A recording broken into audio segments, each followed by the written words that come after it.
hombres. Bueno, antes de eso. ¿Para qué nos escogió Dios? Para una vida eterna. Ya lo veíamos en Hechos 13:48. Yo se los leo, pero ya lo leímos. Pero nada más para reiterarlo. Aquí sí lo apunté bien. Los gentiles, oyendo esto, se regocijaban y glorificaban la palabra de Dios. Y creyeron todos los que estaban ordenados, ¿para qué? Para vida eterna. Para eso nos ordenó, para eso nos escogió. Para una vida eterna. ¿Qué pasa con el resto de los hombres? Primera de Corintios 2:14.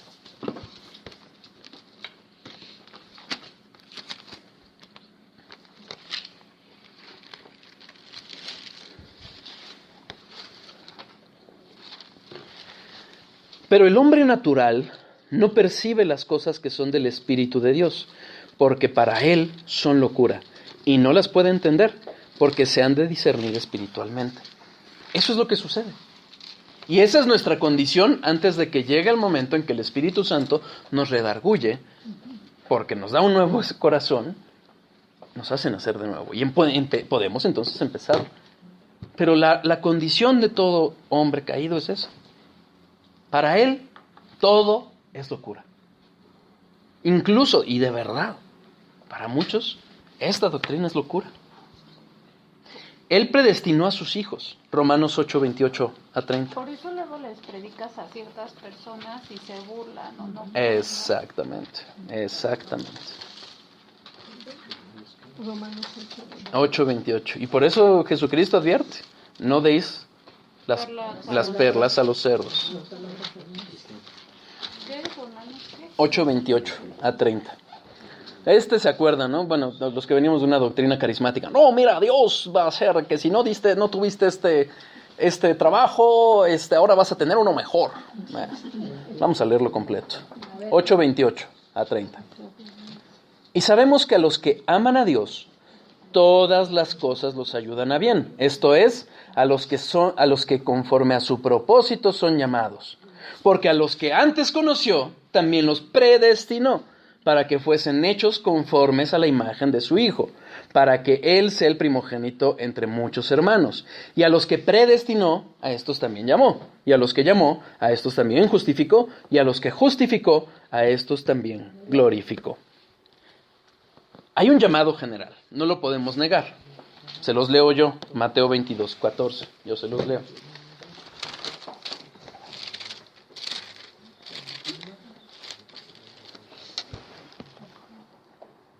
Porque muchos son llamados y pocos son escogidos, ¿ok? Ya cuando entremos a lo que es la responsabilidad del hombre, vamos a entender un poquito más de este llamado general, porque al fin y al cabo es responsabilidad del hombre creer y arrepentirse. Ya lo veremos, no se precipiten. Pero es ese llamado general y este llamado eficaz que refiere Romanos 8:28. Porque a los que llamó, a los que predestinó, a estos también llamó. Y a los que llamó, a estos también justificó. Y a los que justificó, a estos también glorificó. Entonces hay un llamado efectivo para sus hijos, para sus escogidos. Por ende, y gracias a esta elección es que el creer, el que alguien pueda creer en la palabra, que alguien pueda creer en el Jesús revelado en la Biblia, ¿ok? Porque desafortunadamente hay muchos que creen en Jesús. Los musulmanes creen en Jesús, le llaman Isa. Los mormones dicen creer en Jesús. Pero no, el Jesús revelado en la Biblia, el creer en el Jesús que se revela tal cual en la Biblia, es una consecuencia del decreto de Dios. Y la verdad es que eso implica que solo hay un número limitado que ha sido ordenado por Dios. Y no es para una mejor vida ahora, como dice Joel Osteen, es para una vida eterna. Y lo que es cierto y lo que nos enseñan estos versículos es que todo aquel que fue llamado eficazmente, preordenado, predestinado, va a creer. Ninguno se va a perder. Ya lo veremos al hablar de Jesús. Lo cierto es que de todos los que existimos, Dios se reservó un remanente. Romanos 11:5, yo se los leo. Así también, aún en este tiempo, ha quedado un remanente escogido por gracia. Es escogido, somos escogidos por gracia de Dios.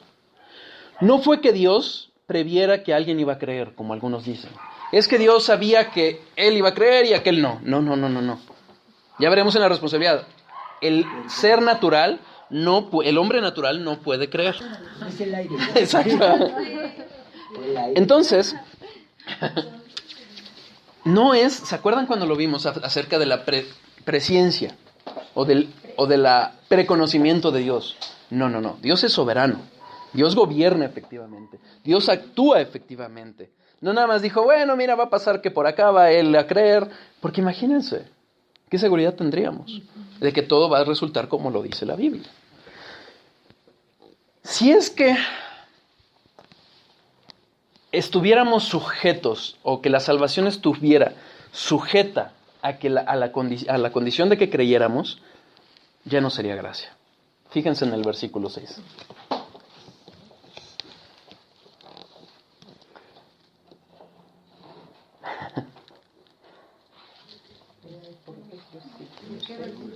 Romanos 11:6.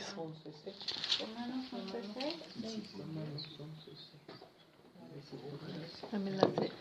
Y si por gracia, ya no es por obras. De otra manera, la gracia ya no es gracia. Y si por obras, ya no es gracia. De otra manera, la obra ya no es obra. ¿Qué quiere decir esto? Si nosotros decimos que es 99.99999% gracia y un poquito de obra, ya no es gracia. Ya sería obra. Y si decimos que es un poquito de obra, y que si decimos que es gracia completamente, ya no es obra. Excluye una a la otra. Lo cierto, hermanos, es que no hay bondad previa en nosotros. No hay cualidad alguna. ¿Se acuerdan lo que vimos en 1 Corintios 1, 26, 29 ahorita? De lo vil, de lo menospreciado, de lo terrible del mundo. De ahí escogió Dios. De lo vil y menospreciado engrandece la gracia de Dios. Así lo hizo en el Antiguo Testamento. Un pueblo despreciado, un pueblo chiquito, que el resto de los pueblos decían, no hombre, estos ¿para qué sirven?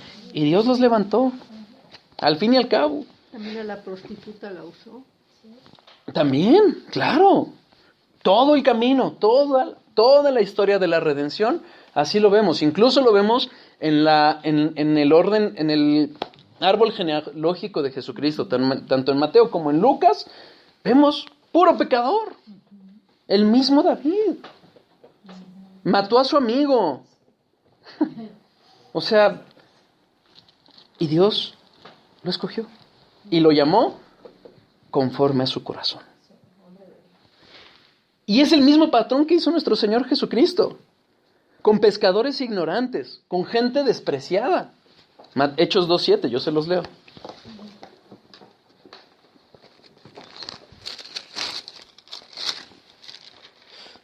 Y estaban atónitos y maravillados, diciendo, mirad, ¿no son galileos todos estos que hablan? En el momento en que viene la llenura del Espíritu y empiezan a hablar en lenguas que no son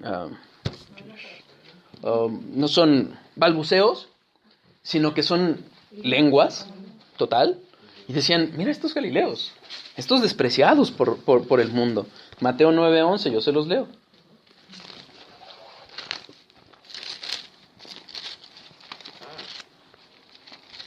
Yo sé.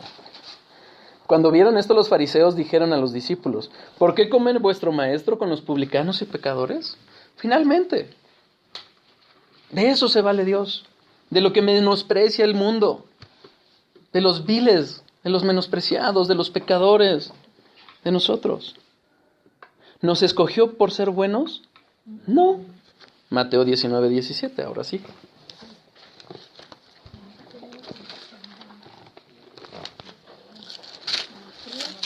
19:17.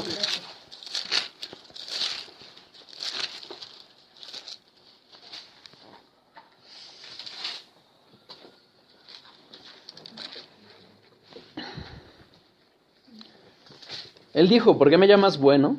Ninguno hay bueno sino uno, Dios. Mas si quieres entrar en la vida, guarda los mandamientos. ¿Qué le está diciendo? Realmente nada más hay uno bueno. Solo hay uno, que es Dios. Romanos 3, versículos 11 y 12. 10. Como está escrito, no hay justo ni aún uno. No hay quien entienda, no hay quien busque a Dios.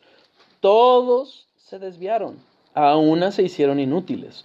No hay quien haga lo bueno, no hay ni siquiera uno. No son obras, no es bondad, nadie busca a Dios si no es por el obrar de Dios previo en cada uno de nosotros. ¿Y por qué? Ya lo vimos, para que nadie se jacte. ¿Se acuerdan de qué principio empezamos? La salvación es de Jehová. Si el hombre dice, es que yo te elegí, ya está participando de ello. Para que nadie se jacte. Lo vimos en Efesios 2:9 y en 1 Corintios 4:7. Para que nadie se jacte. Finalmente, nadie se salva por cumplir la ley. Gálatas 2:16, yo se los leo.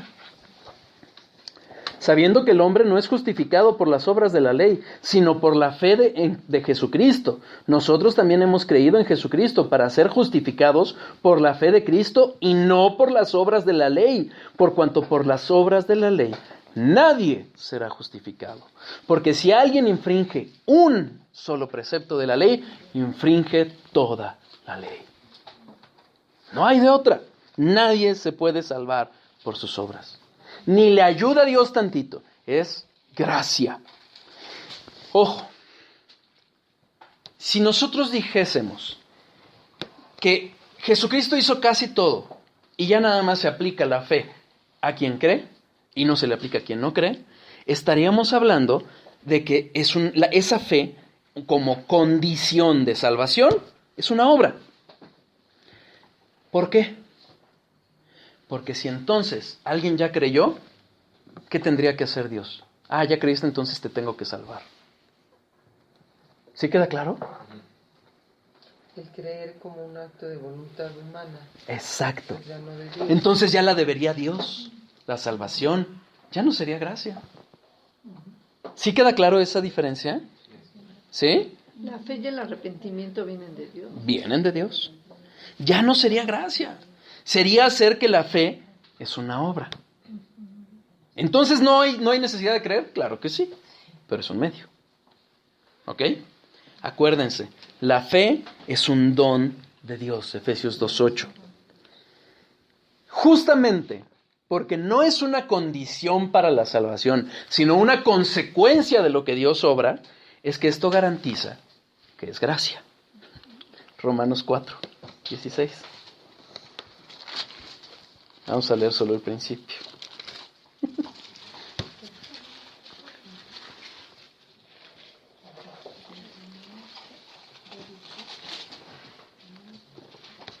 Por tanto, es por fe, para que sea por gracia, a fin de que la promesa sea firme para toda su descendencia.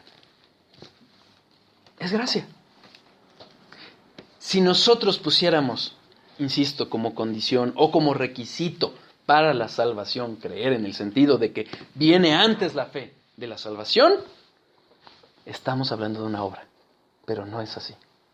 Por eso están hablando de que cuando una persona va por primera vez a una, bueno, sí voy a decir una secta, o sea, de que lleguen pasa y repite esta oración con fe, y si tú crees vas a ser salvo, ¿no? O sea, realmente ahí se rompe todo principio que estamos viendo ahorita, ¿no? O sea, Totalmente. Ya no es gracia, ya es Totalmente. obra. Exacto. Exacto. Porque hay quien hasta se atreve a decir, tú dilo aunque no creas. Además de que no hay un solo respaldo bíblico que justifique esa práctica. No lo hay. Sí. Se libre albedrío de Dios, no el tuyo. Exactamente. ¿Esto quiere decir que las obras no salvan? Sí, pero no las nuestras, las de Cristo. No son nuestras obras, son las obras de Cristo. Ellas, lo que Jesucristo vino a hacer, es lo que nos salva. Es en ellas y no en nuestras obras, en las obras de Cristo en las que debemos creer. No me acabó el punto. Fe viene del griego pistis, Y creer viene del verbo griego